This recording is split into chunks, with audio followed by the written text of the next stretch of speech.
ഈ പരിശുദ്ധാത്മാവ് ക്രിസ്ത്യാനികളിൽ മാത്രമേ ഉള്ളൂ, മാമോദീസ മുങ്ങിയവരിൽ മാത്രമേ ഉള്ളൂ എന്നൊക്കെ ആയിരിക്കും നമ്മുടെ വിചാരം. ഇതിനകത്ത് മനസ്സിലാക്കേണ്ടത് പരിശുദ്ധാത്മാവ് അത്ര ജനറസ്. പരിശുദ്ധാത്മാവ് ഒരു പക്ഷപാതവും കാണുന്നില്ല. ഇത് ബൈബിളിൽ തന്നെ ഉള്ളതാണ്. ഈശോ അപ്പസ്തോല പ്രവർത്തനം, അതാണ് നമ്മൾ അപ്പസ്തോല പ്രവർത്തനത്തിൻ്റെ ആൾക്കാരാണ്. നമ്മൾ ഏത് കാലഘട്ടത്തിലാണ്? അപ്പസ്തോല പ്രവർത്തനം, പരിശുദ്ധാത്മാവിൻ്റെ പ്രവർത്തന കാലഘട്ടത്തിലുള്ളവരാണ് നമ്മൾ. പഴയ നിയമത്തിലോ മത്തായിയുടെ സുവിശേഷത്തിലോ ഉള്ള ആൾക്കാരല്ല. അപ്പസ്തോല പ്രവർത്തനത്തിൽ കൊർന്നേലിയോസിൻ്റെ വീട്ടിൽ കൊർന്നേലിയോസിന് പരിശുദ്ധാത്മാവ് സന്ദേശം കൊടുക്കുകയാണ്. നീ ഇന്ന ആളെ വിളിക്ക്. ആരെ വിളിക്കാനാ പറഞ്ഞെന്നറിയോ? ആരെ വിളിക്കാനാ? പത്രോസ് ആരാ?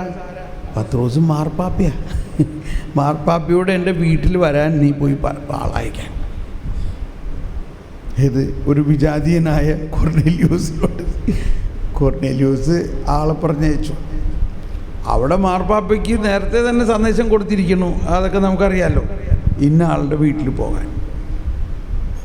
പരിശുദ്ധാത്മാവിൻ്റെ ആ പ്രവർത്തനം കണ്ടോ? അപ്പോൾ പരിശുദ്ധാത്മാവ് വിജാതീയനായ കൊർന്നേലിയോസിൻ്റെ വീട്ടിൽ പത്രോസിനെ കൊണ്ട് പ്രഘോഷിപ്പിക്കുകയും പത്രോസിൻ്റെ വാക്കുകൾ കേട്ടിരിക്കെ കേട്ടവരായ അവരിൽ പരിശുദ്ധാത്മാവ് നിറഞ്ഞു. ഓക്കെ, അപ്പോൾ ഈ സുവിശേഷ വേലയ്ക്കിടെ ഏറ്റവും പ്രധാന കാര്യസ്ഥരാണ്. ഇപ്പോൾ ഈ കുട്ടിയുടെ സാക്ഷ്യം കേട്ടിട്ട് കണ്ടോ, അവൾ ഒരു 100 പ്രാവശ്യം പരിശുദ്ധാത്മാവെന്ന് പറഞ്ഞാണ് ഈ സാക്ഷ്യത്തിൻ്റെ ഇടയിൽ. എന്നെ പരിശുദ്ധാത്മാവ് അങ്ങനെ പറഞ്ഞു. നിസാര കാര്യത്തിനായാലും പരിശുദ്ധാത്മാവ് അങ്ങനെ ചെയ്തു. താക്കോലോട് പരിശുദ്ധാത്മാവിനോട് പറഞ്ഞു, താക്കോൽ. ഇങ്ങനെ സർവ്വകാര്യത്തിനും പരിശുദ്ധാത്മാവ്. ഇതാണ് യഥാർത്ഥ ക്രിസ്തീയ ജീവിതം എന്ന് പറയുന്നത്. പക്ഷെ നമ്മൾ എന്തോ ഒരു ഗ്യാപ്പിലാണ്. ഇത് സാവധാനം ശരിയാവും, വിഷമിക്കൊന്നും വേണ്ട. ഇപ്പം നമ്മൾ ഈ കരിസ്മാറ്റിക് നവീകരണം വരണേക്ക് മുമ്പ് ഈ പരിശുദ്ധാത്മാവിനെ കുറിച്ച് ആദ്യം കേട്ടിട്ട് പോലും ഉണ്ടായിരുന്നില്ല അല്ലേ? എഫേസോസിൽ പൗലോസ്ലീഹ ചെന്നപ്പോൾ ഉള്ള മാതിരിയായിരുന്നു. അവർ പറയുന്നത് ഞങ്ങൾ അങ്ങനെ ഒരാളെക്കുറിച്ച് കേട്ടിട്ടേ ഇല്ല.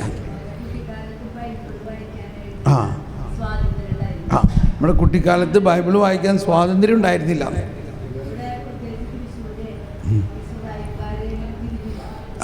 ഓക്കെ, അതൊന്നും ഇപ്പം നമ്മളിനി പഴയ പുരാണത്തിലേക്ക് പോകണ്ട. ഓക്കെ, ശരി. എന്നാൽ നമ്മളിനി വേറൊരു സബ്ജക്റ്റിലേക്ക് പോവുകയാണ്. ഓക്കെ, ഒന്ന് സ്വതന്ത്രമായിട്ടൊന്ന് സ്തുതിച്ച് പരിശുദ്ധാത്മാവേ ഒന്ന് നിറയണേ എന്നൊന്ന് പ്രാർത്ഥിച്ച്, പരിശുദ്ധാത്മാവേ